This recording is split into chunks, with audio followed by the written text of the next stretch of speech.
Seja Anjo da Esperança, ligue 0 operadora 12 21 27 30 30 ou acesse nosso site. Sou anjo, sou novo tempo. Quando eu cheguei no Cevisa, eu me sentia cansado, fatigado, já não tinha mais disposição, e eu, sendo militar, é uma coisa muito ruim para mim, porque a atividade física e o meu vigor físico é muito importante para a minha carreira. Então, cheguei lá, entrei de cabeça nessa reformulação, assim, digamos, né? Reestruturação alimentar, reeducação, muito obrigado. Reeducação alimentar. E vi que poderia tirar muito proveito disso aí. Tentei buscar ao máximo. E é interessante que há muitos anos atrás, a minha esposa tinha adquirido um livro, Vida Natural. Aí, esse livro, a única vez que nós usamos esse livro foi numa vez que ela estava com problemas renais, não é isso? E eu fiz um chá de alho, que tem a receitinha básica aqui. E funcionou, mas foi a única vez. Depois desse tempo todo, só agora, né, nesse ano de 2014, que nós tivemos contato de novo com algo parecido. E nós pudemos observar, pela oportunidade que nos foi dada lá, que algo realmente muito diferente acontece no Cevisa. Lá não existe a possibilidade de uso de alopatia, como grande maioria dos retiros, digamos assim, desses, como é que se fala?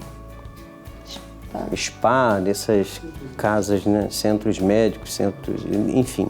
Lembro que minha irmã teve um problema e ela chegou numa casa de repouso. Uma casa de repouso, como princípio de síndrome. A primeira coisa que eles fizeram foi medicá-la. E aquilo me deixou transtornado. Mas no Cevisa não foi isso. Na verdade, eles, a reeducação alimentar, eles mostraram que esse tipo ou qualquer tipo de doença pode ser combatida, pode ser até mesmo, melhor, né, evitada com uma alimentação saudável.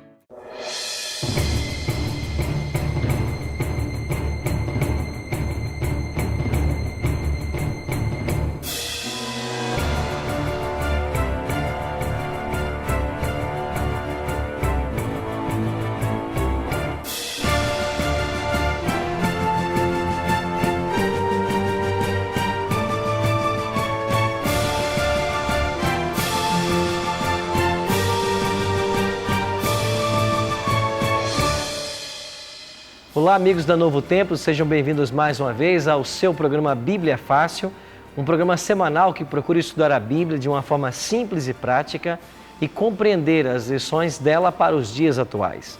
Ao longo dessa temporada, estamos estudando sobre o livro do profeta Daniel.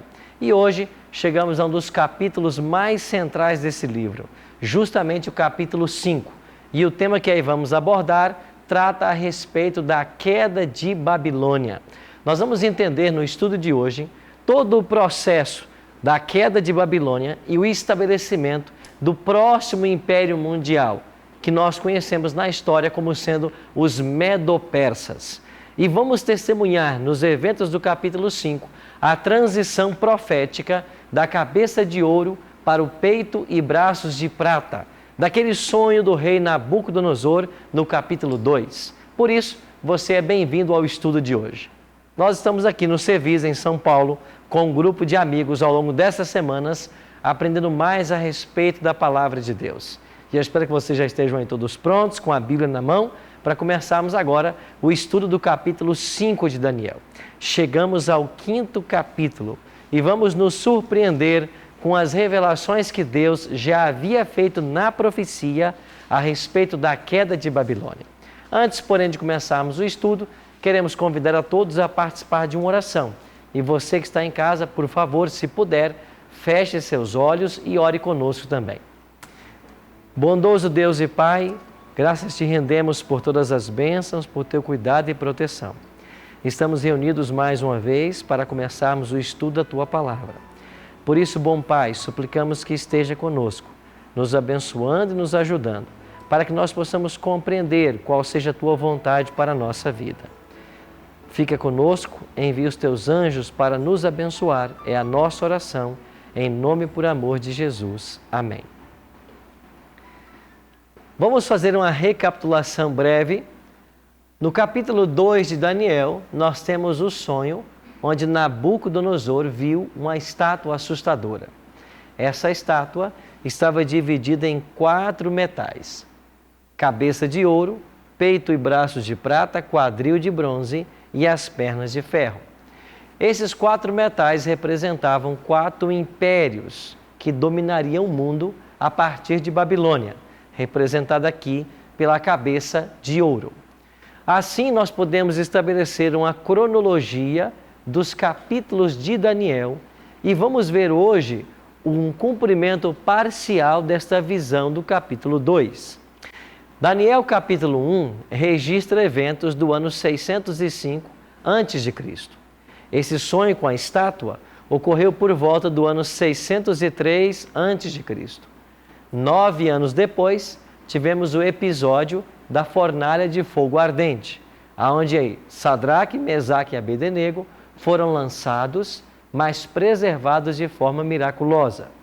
No capítulo 4, estudamos a respeito da loucura de Nabucodonosor e vimos que esse capítulo se situa mais ou menos por volta do ano 568 a.C. Já a data para o capítulo 5 é mais ou menos o ano 539. É aí que nós vamos chegar aos eventos desse capítulo, quando o neto de Nabucodonosor fará uma grande festa. E nessa festa ele vai profanar dos utensílios sagrados. Então vamos à história do cativeiro babilônico. Nós vimos aqui que Babilônia invadiu Jerusalém no ano 605. Este não foi o primeiro cativeiro do povo de Deus. Você se lembra que o povo de Deus havia sido escravo no Egito? E Deus usou Moisés para libertar seu povo?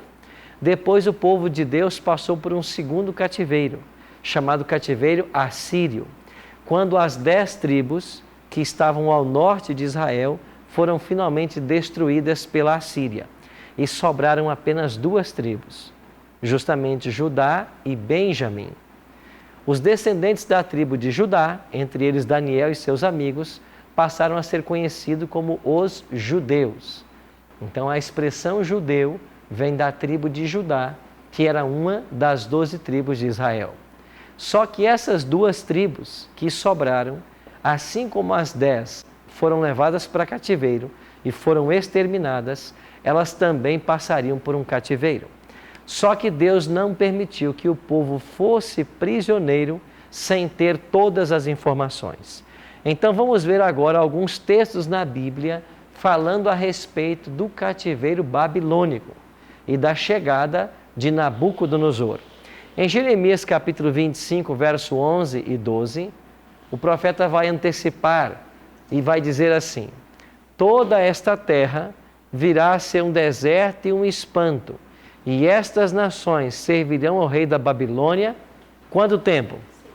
70 anos. No verso 12 ele diz assim: acontecerá, porém, que quando se cumprirem os 70 anos, castigarei a iniquidade do rei da Babilônia e a desta nação, diz o Senhor, como também a da terra dos caldeus. Farei deles ruínas perpétuas. Então é através do profeta Jeremias que Deus vai dizer assim: vocês vão para cativeiro, mas vão ficar lá apenas 70 anos. Quando se passarem os 70 anos, eu vou castigar a iniquidade do rei da Babilônia e vou tirar vocês de lá. Se Daniel foi cativo no ano 605, e nós dissemos para vocês de que o capítulo 5 de Daniel situa-se no ano 539, quer dizer que já haviam se completado ou estavam completando 70 anos de cativeiro. Então estava na hora de Deus cumprir a sua promessa. e libertar seu povo. Através do profeta Isaías, Deus antecipou quem ele iria usar para libertar o povo de Deus da Babilônia. Olha o que diz Isaías, capítulo 45, verso 1. Assim diz o Senhor ao seu ungido. A quem? Ciro. A quem tomo pela mão direita para abater as nações ante a sua face, e para descingir os lombos dos reis, e para abrir diante dele as portas que não se fecharão. O profeta Isaías, 150 anos antes do nascimento de Ciro, já antecipou: quem vai libertar o meu povo da Babilônia será Ciro. E aqui tem um detalhe que você tem que guardar. Ele diz que Deus iria adiante dele e ele iria abrir as portas que não se fechariam. De que portas Deus está falando nesse texto? Nós vamos ver daqui a pouquinho. A profecia de Isaías também disse qual seria a estratégia militar que Ciro usaria para derrotar Babilônia. Olha o que diz Isaías 44, 27 e 28. Que digo à profundeza das águas, seca-te, e eu secarei os teus rios. Que digo de Ciro, ele é o meu pastor e cumprirá tudo o que me apraz. Que digo também de Jerusalém, será edificada, e do templo será fundado. Então aqui Deus está dizendo que Ciro usaria a seguinte estratégia: secaria os rios. Veja que o versículo está dizendo claramente: seca-te, e eu secarei os teus rios. Então, quando o povo de Deus foi escravizado por Nabucodonosor, eles sabiam quanto tempo eles ficariam escravos em Babilônia. Quanto tempo foi? 70 anos. Sabiam quem seria o libertador? Quem era o libertador? Ciro. Sabiam também qual é a estratégia que Ciro usaria para derrotar Babilônia. Qual era? Secando os rios. Então o povo foi para cativeiro, mas com toda a informação. Deus é assim, Ele nunca permite que alguma coisa aconteça ao seu povo sem antes revelar para eles. De fato, é isso que está prometido através de Amós 3,7, onde nós lemos: certamente o Senhor Deus não fará coisa alguma sem primeiro revelar os seus segredos aos seus servos, os profetas. Então Deus revela os segredos aos profetas para que eles informem ao povo. E o povo sabia de tudo isso. Nós já vimos então que Nabucodonosor invadiu Jerusalém no ano 605 e levou cativos os príncipes judeus. Nabucodonosor voltou uma segunda vez em 597 e uma terceira vez em 586. Ao todo, Nabucodonosor invadiu Jerusalém, a cidade do povo de Deus, 3 vezes, nas respectivas datas. Mas os 70 anos começaram a contar a partir da primeira invasão, 605 a.C. Agora olhe o cenário do capítulo 5. Se Daniel foi escravo por volta do ano 606, 605, isso quer dizer que do ano 536 ou 535 terminariam 70 anos de cativeiro. E nós estamos agora no capítulo 5, justamente no ano 539, ou seja, faltam poucos anos para completar os 70 anos que a profecia disse que seriam números dos anos cativos. Agora vamos para o capítulo 5 e entender então as cenas e o cumprimento da profecia. No versículo 1 de Daniel 5, diz que o rei Belsazar deu um grande banquete a quantos convidados? 1000, e bebeu vinho na presença dos 1000. Quem era este rei Belsazar? Ele era neto de Nabucodonosor. Eu disse para vocês semana passada que Nabucodonosor reinou 43 anos em Jerusalém. Ele morreu, veio um filho sucessor ao trono, depois veio um outro sucessor, e nós estamos aqui então no terceiro ou quarto sucessor depois de Nabucodonosor, que justamente foi um dos seus netos, filho de sua filha. Este rei dá uma festa para 1000 convidados. E a Bíblia diz que enquanto ele estava bebendo vinho, ele mandou trazer, no versículo 2, os utensílios de ouro e prata que Nabucodonosor, seu pai, tirara do templo, que estava em Jerusalém, para que neles bebessem o rei e os seus grandes, as suas mulheres e suas concubinas. Enquanto já estava bêbado por causa do vinho, Belsazar manda buscar lá do templo do deus Marduk os vasos sagrados dos judeus que Nabucodonosor tinha roubado na sua primeira invasão. Quando eles começam a beber vinho nos vasos sagrados, isto foi a gota d'água que faltava no cálice da paciência divina com Babilônia. E naquele momento, enquanto eles bebiam nos vasos sagrados e davam louvores aos seus deuses, o que é que aconteceu, diz a Bíblia?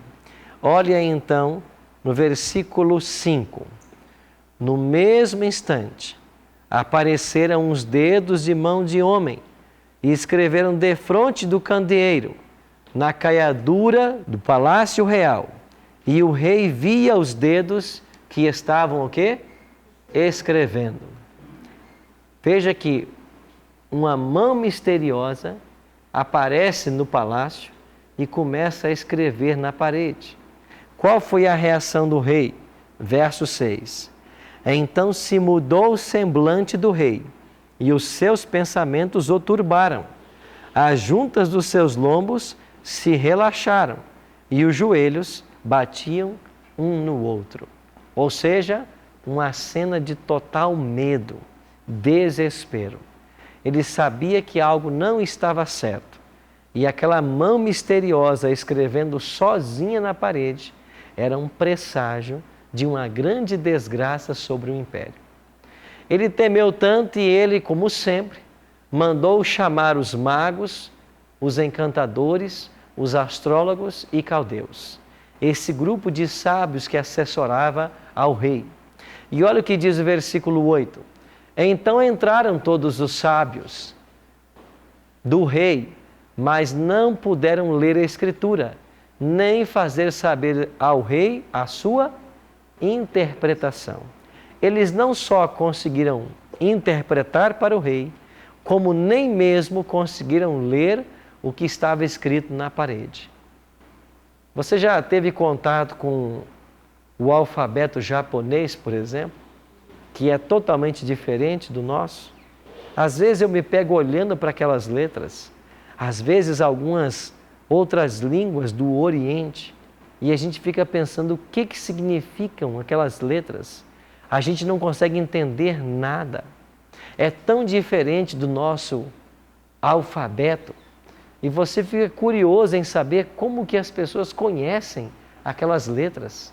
Como que existem línguas tão diferentes do português. Eu fico imaginando que os magos se viram na mesma situação. O rei faz um pedido importantíssimo. Eles estão vivendo um momento muito solene, mas quando os magos chegam, aquilo para eles não faz sentido algum. Eles não conseguem nem ler o que está escrito na parede. E mais uma vez eles se provam incompetentes de revelar os mistérios que estavam envolvendo o palácio. O que faz o rei então? A rainha mãe, que era filha de Nabucodonosor e mãe do rei, o historiador Heródoto, que é considerado o pai da história, chama ela de Nitocris. Esse é o nome que ele dá a ela. E esta rainha chamada Nitocris, que era mãe do rei e filha de Nabucodonosor, vai dizer assim para ele: olha, há no teu reino um homem que tem o espírito dos deuses santos. Nos dias de teu pai se achou nele luz e inteligência e sabedoria como a sabedoria dos deuses. Teu pai, o rei Nabucodonosor, sim, teu pai, ó rei, o constituiu chefe dos magos, dos encantadores, dos caldeus e dos feiticeiros. E ela disse: se você o chamar, ele saberá o que está escrito aí na parede. E então, diante da falácia daqueles sábios, o rei mandou que Daniel viesse à sua presença. E Daniel veio. Quando Daniel veio e viu o que estava escrito na parede, Daniel tinha para o rei uma severa repreensão. Daniel disse para Belsazar, neto de Nabucodonosor: Rei, você está prometendo me dar grandes riquezas se eu interpretar o que está escrito na parede. Agora, fique você com as suas riquezas. Isso não me interessa. Agora, uma coisa eu vou dizer para você. Você não aprendeu a lição. Nos dias do teu avô, Nabucodonosor, ele teve um sonho com uma estátua de 4 metais. E esses 4 metais representariam impérios que dominariam o mundo. Você deveria ter seguido a orientação do Deus do céu, que revelou estes mistérios a ele, mas você não atentou para isso. O teu pai, a princípio, endureceu o coração e ele quis que o reino dele não passasse e fez uma estátua toda de ouro na planície de Dura. Os meus amigos, por sua fidelidade a Deus, foram parar na fornalha de fogo ardente, mas Deus os preservou e você não aprendeu com essa história. O teu avô, finalmente, pastou como um animal 7 anos, para que ele finalmente reconhecesse que há um Deus no céu que domina. E mesmo assim, você não se arrependeu. Você teve várias oportunidades de seguir ao Deus verdadeiro. Teve provas na sua vida de que Deus controla a história, mas você não quis. Pois bem, sabe o que é que está escrito aí? Está escrito que o teu reino vai passar, porque você, além de não aprender com a história do seu avô, você trouxe para cá os utensílios sagrados do templo e você profanou as taças e os vasos sagrados. Agora eu vou dizer para você o que está escrito aí na parede. Está escrito Mene, Mene, Tekel e Parsim. E sabe o que significa isso? Eu vou dizer para você. Mene, contou Deus o teu reino e deu cabo dele, deu fim dele. Tekel, pesado fostes na balança e achado em falta. Pérez, dividido foi o teu reino e dado aos medos e os persas. Sabe o que está escrito aí? Hoje mesmo, Deus vai tirar o reino de ti e vai dar a outrem, porque você teve todas as oportunidades, não se arrependeu e hoje profanou dos vasos sagrados que Deus mandou não fossem profanados. E quando Daniel terminou de interpretar a Escritura, Ciro já estava dentro de Babilônia. Ciro já havia invadido a cidade. Mas como que Ciro havia invadido essa cidade? Olha o que diz os versos 30 e 31. Naquela mesma noite foi morto Belsazar, rei dos caldeus, e Dario, o Medo, com cerca de 62 anos, se apoderou do reino. Na mesma noite da festa, morreu Belsazar. E aqui você tem um Dario que se assenta no trono. Quem é esse Dario? Ciro liderava uma parte do império e Dario, seu tio, liderava outro. Um liderava os medos, o outro liderava os persas. E Ciro e Dario se aliaram e então criaram o império medo-persa. Mas quando Ciro vence a Babilônia, vai ser Dario quem vai se assentar no trono e não Ciro. Primeiro se assenta Dario e alguns anos depois vai se assentar Ciro, como nós veremos com mais detalhes. Rafael. O Ciro e o Dário, eles também eram politeístas ou não? Eles criam em Jesus, eles também eram politeístas. Eles também acreditavam em vários deuses. Eles não eram monoteístas. E interessante que eles também tinham seus deuses e batalhavam em nome desses deuses. Mas assim como Deus havia usado Nabucodonosor, ele agora usaria Ciro. Percebe que Deus não faz acepção de pessoas? E Deus está trabalhando para que todos finalmente sejam salvos? Então o que aconteceu aqui? O cumprimento da profecia de Isaías e da profecia de Jeremias. Como Ciro finalmente derrotou Babilônia? A cidade de Babilônia era cortada na diagonal pelo rio Eufrates. Você lembra desses dois rios da Palestina, o Tigre e o Eufrates? Esses dois rios, eles estão na Palestina e a faixa de terra entre os dois rios nós chamamos de Mesopotâmia. E é aí na Mesopotâmia que estava situada a Babilônia. E Babilônia era cortada pelo rio Eufrates. Agora, o que é que fez Ciro para derrotar a cidade de Babilônia? A história registra no cilindro de Ciro. Esse cilindro foi escrito pelo próprio Ciro e ele hoje está no Museu Britânico em Londres. Lá está esse cilindro.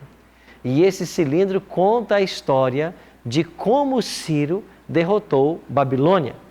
E diz claramente que ele desviou o curso do rio Eufrates numa outra direção. E quando as águas baixaram, ele entrou marchando com os seus soldados pelo leito do rio. Você se lembra que na profecia de Isaías foi dito que o Senhor iria diante de Ciro, que ele iria abrir as portas que não se fechariam? De que portas o profeta estava falando? Justamente das portas que davam acesso do rio para dentro da cidade. Certamente haviam portas impedindo o acesso daquele que tentava entrar navegando. Mas nesse dia, miraculosamente, todas as portas estavam abertas e Ciro teve acesso à cidade.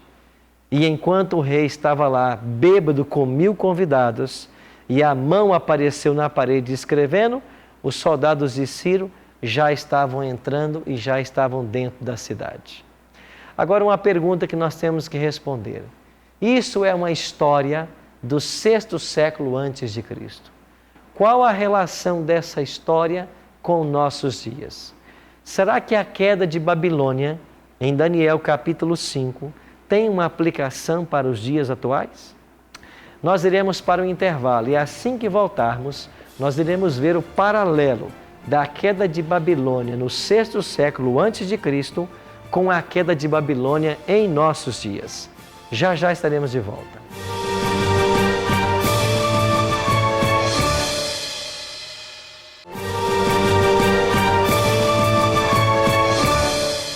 Olá amigos, estamos de volta e lembrando sempre a você que você pode solicitar o nosso guia de estudo Bíblia Fácil, Daniel.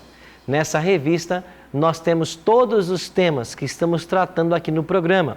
Essa revista é inteiramente grátis e você pode solicitar através do telefone 0 operadora 12 21 27 3121 ou então acesse o nosso blog novotempo.com/bibliafácil.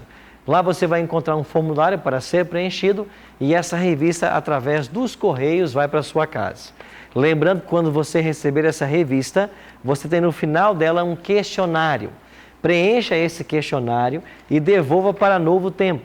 Se você acertar mais de 70% das perguntas que aqui tem, você pode escolher ainda um CD de áudio da gravadora Novo Tempo. Você pode escolher um CD de solos, duetos ou então um CD de grupos, trios e quartetos. Então não deixe de participar dessa promoção, peça a sua revista e tenha em casa escrito toda a temática que nós estamos abordando aqui no Bíblia Fácil. Terminamos o primeiro bloco falando a respeito da queda de Babilônia e que Ciro foi o grande libertador. Aí fechamos com uma pergunta. Como essa história se relaciona com nossos dias? Para responder, vamos para Apocalipse capítulo 18. Eu disse já para vocês que Daniel deve ser estudado paralelo com Apocalipse. E olha o que ensina Apocalipse no capítulo 18. Olha aqui o versículo 2 até o verso 4. Apocalipse 18, verso 2. Então exclamou com potente voz, dizendo: Caiu, caiu, quem? a grande Babilônia, e se tornou morada de demônios, covil de toda espécie de espírito e esconderijo, de todo gênero e ave imundo e detestável. Pois todas as nações têm bebido do vinho do furor da sua prostituição. Com ela se prostituíram os reis da terra. Também os mercadores da terra se enriqueceram à custa da sua luxúria. Versículo 4. Ouvi outra voz do céu dizendo o quê? Retirai-vos dela, povo meu, para não serdes cúmplices em seus pecados e para não participardes dos seus flagelos. Aqui no Apocalipse está sendo anunciada a queda de Babilônia. Mas Babilônia não caiu no 6º século antes de Cristo? E o Apocalipse não foi escrito por volta do fim do 1º século de nossa era? Então é lógico supor que a Babilônia do Apocalipse não é a Babilônia física, lá do tempo de Ciro e Nabucodonosor. A Babilônia do Apocalipse trata-se de uma Babilônia mística ou espiritual. E assim como a palavra Babilônia deriva-se de Babel, e a palavra Babel quer dizer confusão, Babilônia no Apocalipse é símbolo de confusão religiosa. Então, aonde está a Babilônia mística dos dias atuais? Ela representa a confusão religiosa que se assentou em nossos dias. Porque nunca na história desse mundo tivemos um período com tantas religiões e onde as pessoas fossem tão confusas. Em uma enciclopédia publicada pela Universidade de Oxford, na Inglaterra, há alguns anos atrás, foram catalogadas mais de 34.000 religiões cristãs. Quando alguém quer seguir a Cristo, hoje ele está numa encruzilhada com milhares de opções. E cada uma parece estar pregando o ter a verdade e o ser o caminho correto. Aonde nós podemos encontrar a verdade, o caminho correto, num ambiente religioso tão confuso quanto os dias atuais? Então, a confusão religiosa que se assentou em nossos dias é o que configura a verdadeira Babilônia do Apocalipse. Agora, o que vai acontecer com essa Babilônia? A exemplo da Babilônia do tempo de Ciro, esta Babilônia também vai cair. E ela vai cair da mesma forma como caiu a Babilônia nos dias de Ciro. Olha que detalhe interessante. Leia a sua Bíblia em Apocalipse 16, verso 12. Leia comigo. Aqui o anjo está falando sobre a 6ª praga. Apocalipse 16, 12 diz assim: derramou o 6º a sua taça aonde? Em que rio ela foi derramada? Lembra do rio Eufrates que cortava a Babilônia? Cujas águas fizeram o quê? Secaram, para que preparasse o caminho dos reis que vêm do lado do nascente do sol, ou do oriente, como dizem algumas versões. Percebam o paralelo que há entre Daniel e Apocalipse. Aqui você tem, em Daniel, uma Babilônia física. Em Apocalipse, uma Babilônia mística ou espiritual. Em Daniel, o libertador é Ciro. Em Apocalipse, o libertador será Cristo. Em Daniel, você tem o rio Eufrates, que foi secado para a queda de Babilônia. Em Apocalipse, você tem o mesmo rio Eufrates, que também será secado para a queda de Babilônia mística. E o que representa esse secamento do rio Eufrates na 6ª praga? Representa a preparação das condições políticas e sociais para a volta de Cristo. Em Daniel você tem os reis do Oriente, Ciro, que estava chegando com os seus soldados. Em Apocalipse você tem Cristo e seus anjos. Ou seja, há um paralelo entre Daniel e Apocalipse. E Ciro é um tipo de Jesus Cristo. É por isso que Isaías 45, verso 1, diz lá, Ciro o meu ungido. Olha de novo, para você entender o que Isaías está querendo dizer. Isaías 45, versículo 1. Que assim diz o Senhor ao seu ungido, a Ciro. Agora, quando você vai para Daniel, capítulo 9, você descobre que o ungido, o príncipe em Daniel 9, é o próprio Cristo. Olha aí em Daniel, capítulo 9, versículo 25. Daniel 9, 25 diz: sabe e entende, desde a saída da ordem para restaurar e para edificar Jerusalém, até ao ungido, ao príncipe. Esta referência aqui é uma referência ao próprio Jesus Cristo. Nós veremos isso com detalhes quando estudarmos a profecia das 2.300 tardes e manhãs. Mas você percebe que a mesma linguagem usada para Ciro também é usada para Cristo. Então, Babilônia do passado é um tipo da atual Babilônia. Ciro, que venceu Babilônia, é um tipo de Cristo, secando também o rio Eufrates. E assim como o povo de Deus, após a queda de Babilônia, foi autorizado a voltar para Jerusalém por um decreto de Ciro, nós seremos libertos da Babilônia atual e autorizados por Cristo a voltarmos para a Nova Jerusalém. Então, assim a Bíblia trabalha um paralelismo entre o passado e o futuro. Cristina? Pastor, onde em Apocalipse que confirma que mais de 2.000 igrejas, né, surgirão para confundir os cristãos? Qual é o capítulo e versículo? Mais de 2.000 igrejas? Alguma coisa assim, que confundirão os cristãos aqui em Apocalipse. Não é essa expressão no Apocalipse, não. Mas é onde serão confundidos em Apocalipse, não é que fala? Sim, mas não fala em 2.000 igrejas, né? Você talvez esteja se referindo a Apocalipse capítulo 17. Apocalipse capítulo 17 nos diz a respeito da grande meretriz, e aqui no versículo 5 está escrito: achava-se escrito o nome, um mistério, Babilônia, a grande, a mãe das meretrizes e das abominações da terra. Então aqui em Apocalipse 17, 5, nós vemos que Babilônia significa confusão religiosa, e ela tem filhas. Quem são as filhas de Babilônia?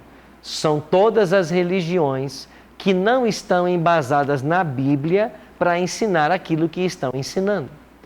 Aqui em Apocalipse 17, aproveitando o gancho que você está perguntando, nos dito também no versículo 6 que esta mulher ela está embriagada com o sangue dos santos, com o sangue das testemunhas de Jesus. E esta mulher, ela tem embriagado os reis da terra com o seu vinho. Olha o que diz aqui no versículo Apocalipse 18, 3. Pois todas as nações têm bebido do vinho do furor da sua prostituição. Vinho na Bíblia é símbolo de falsa doutrina. E você está lembrado que no capítulo 5, eles beberam vinho no dia da queda de Babilônia e estavam embriagados. Aqui em Apocalipse 17 e 18, a grande Babilônia, ela embriaga os reis da terra com o seu vinho. E o vinho na Bíblia é símbolo de falsas doutrinas. O grande problema do mundo religioso hoje são as falsas doutrinas que são ensinadas. Cada igreja quer ensinar de um jeito. E você, quando começa a examinar o que as pessoas estão ensinando e aquilo que está na Bíblia, você percebe o perigo em se crer em tudo o que se prega. Nós deveríamos ser pessoas mais criteriosas. E você que me assiste em casa, você tem percebido que nós, ao estudarmos a Bíblia, nós estamos tentando a todo momento consubstanciar aquilo que está sendo dito. Nós não estamos em momento algum querendo falar algo que não possa ser provado na Bíblia. E aquilo que nós ensinamos aqui tem que estar fortemente alicerçado na Bíblia. O problema é que hoje nós temos cristãos que acreditam, talvez movido pela boa fé, em tudo que se fala nas igrejas. E nós temos pessoas sinceras, filhos e filhas de Deus, mas que estão crendo em mentiras de Babilônia. E aí está a Babilônia hoje com o seu vinho, embriagando os reis da terra, pregando mentiras em todas as direções. E se eu e você não quisermos ser enganados, nós precisamos fundamentar tudo o que nós cremos na palavra de Deus, e só na palavra de Deus. Um dos princípios levantados pela Reforma Protestante é que só a Bíblia é a autoridade. Ela é a única regra de fé e prática para os cristãos. Por isso, nós não podemos nos embasar em nada a não ser na palavra de Deus. Sim, Joelma? Eu ia perguntar o seguinte, assim, hoje a gente vê nas igrejas que eu vou em diversas igrejas fazer trabalho com discipulado com jovens, e você vê que hoje se pregam mais, ensinam-se pouco, né? Até então, há uns tempos atrás, eu tinha uma dificuldade de compreender a palavra. Falo que pregar é como um remédio. Naquela hora você ouve, né, sana aquilo ali. Mas quando você começa a ser discipulado, quando você começa a ser ensinado, a verdade ela é estancada de uma maneira que traz um raciocínio não só da libertação, mas de desejo de libertar outros. Sim. E o que eu vejo é que falta isso nas igrejas. Claro. O ponto X de começar a ensinar o evangelho. Não pregar somente, que Paulo não só pregava, mas ensinava. E eu vejo que as Babilônias hoje reinam dentro das igrejas, que nós somos a igreja, né? Por ter essa disponibilidade de ensinar o evangelho. Falta o ensino claro do evangelho. Exatamente.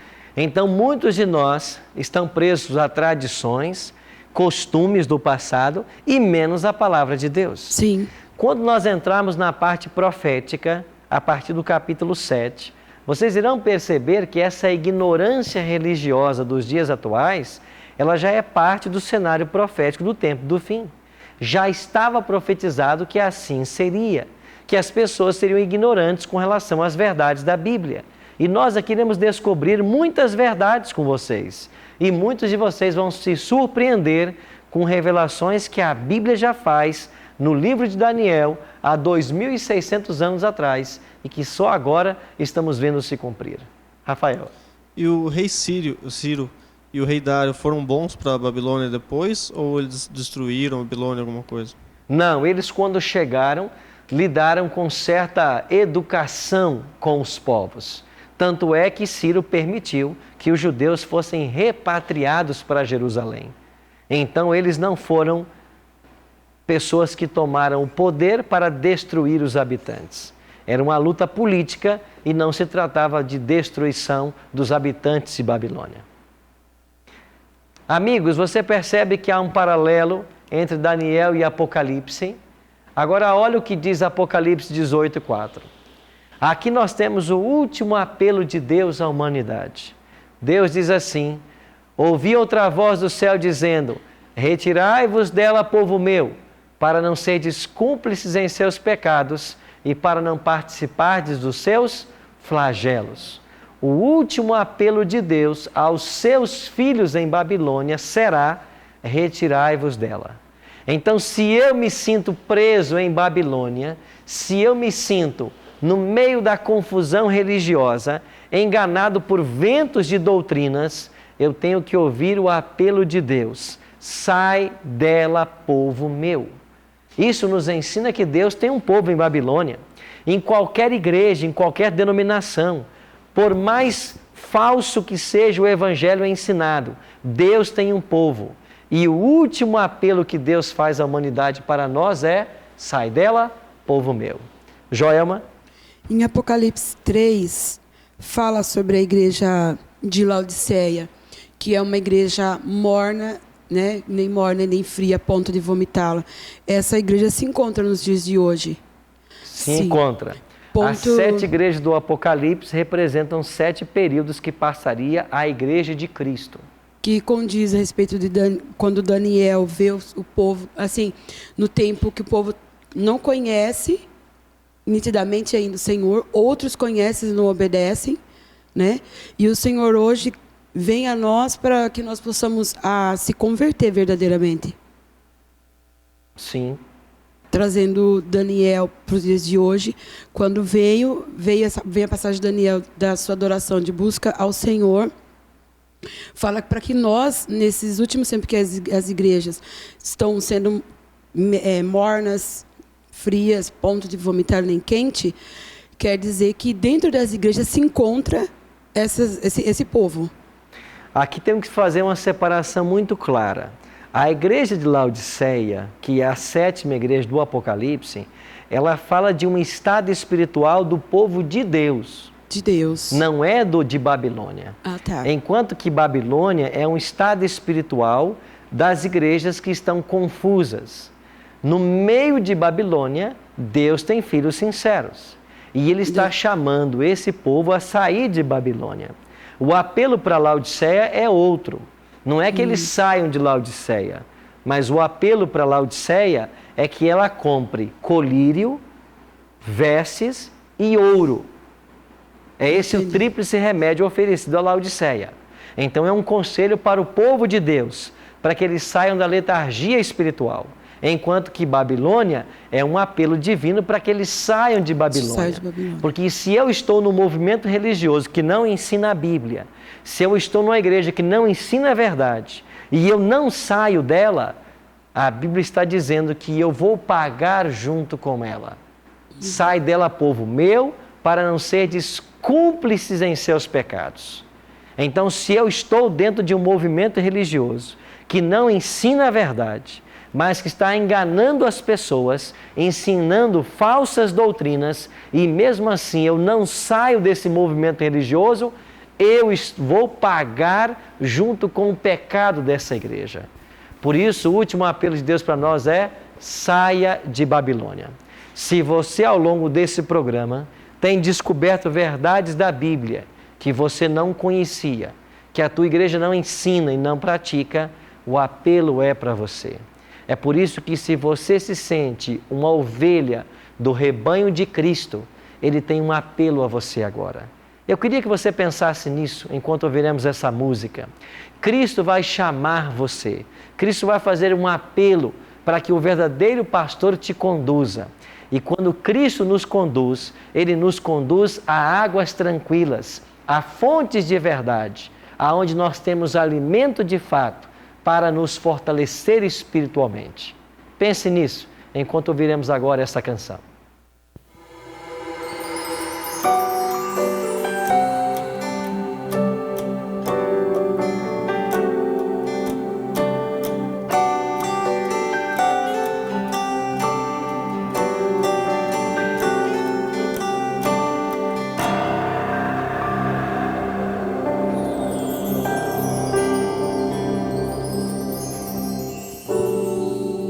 Você foi embora, se afastou do melhor amigo, enquanto as pessoas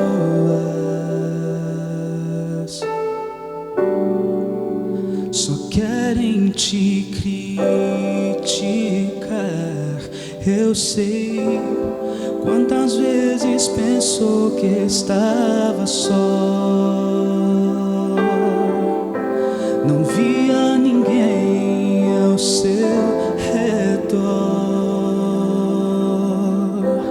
Quero te dizer que há alguém que só quer o seu bem.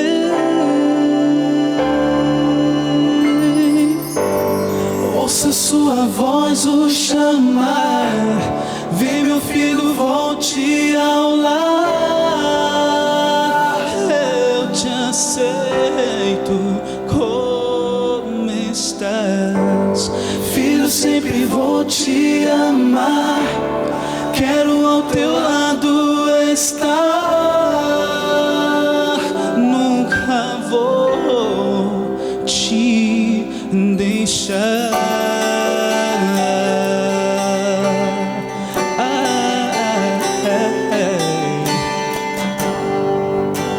você foi embora.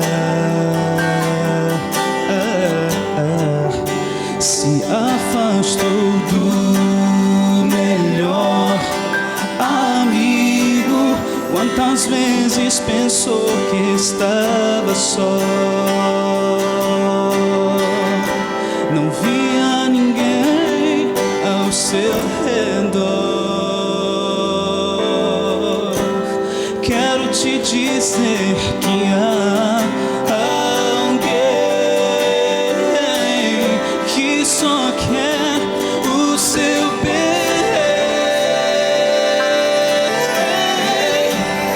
Ouça sua voz o chamar. Vem, meu filho, volte ao lar. Eu te aceito como estás. Filho, sempre vou te amar. Quero ao teu lado estar. Nunca vou te deixar. Ouça sua voz o chamar. Vem, meu filho, volte ao lar. Eu te aceito como estás. Filho, sempre vou te amar. Quero ao teu lado estar. Nunca vou te deixar. Não, não, não, não, não, não, não, não, nunca vou te deixar.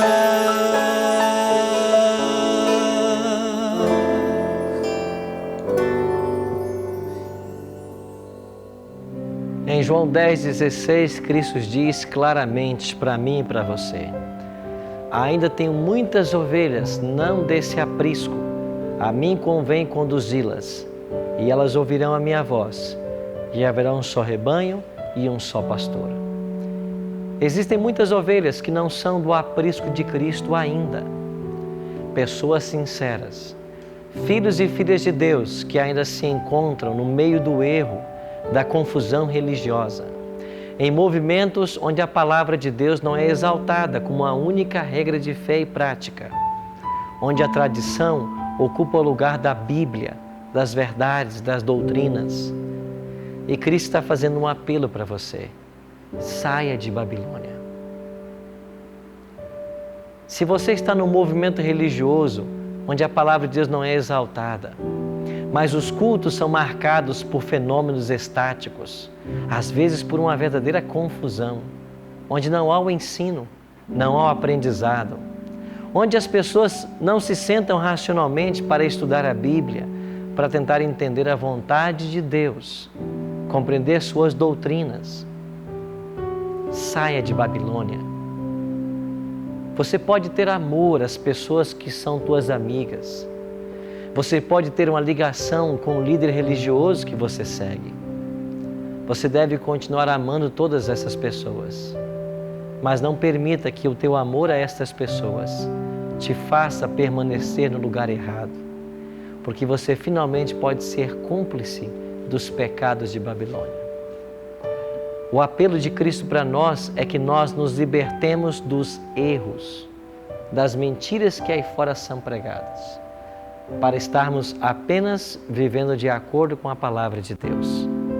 Por isso, eu quero convidar você agora a orar comigo e a permitir que Cristo nos liberte de fato como precisamos ser. Pai de amor, obrigado porque Cristo está voltando. O rio Eufrates será secado mais uma vez e Babilônia vai cair. Quando isso acontecer, nós queremos ser libertos pelo sangue de Jesus Cristo. Pai, existem pessoas sinceras a quem o Senhor ama e que nesse exato momento estão ouvindo a Tua voz, estão sentindo em seus corações o toque do Espírito. Ajude essas pessoas a tomar uma decisão pela verdade, uma decisão ao teu lado, a decisão de romper com Babilônia e a ir para os braços de Jesus. Pai, nos abençoe agora, que o Teu Espírito Santo cele cada decisão e que nós possamos buscar compreender e fazer a Tua vontade. Oramos mais uma vez, em nome de Jesus. Amém. Obrigado, amigo, pela sua companhia. Na semana que vem, nós vamos entrar junto com Daniel na Cova dos Leões e vamos estudar o último capítulo dessa sessão histórica. Eu espero por você no Bíblia Fácil da semana que vem. Que Deus o abençoe.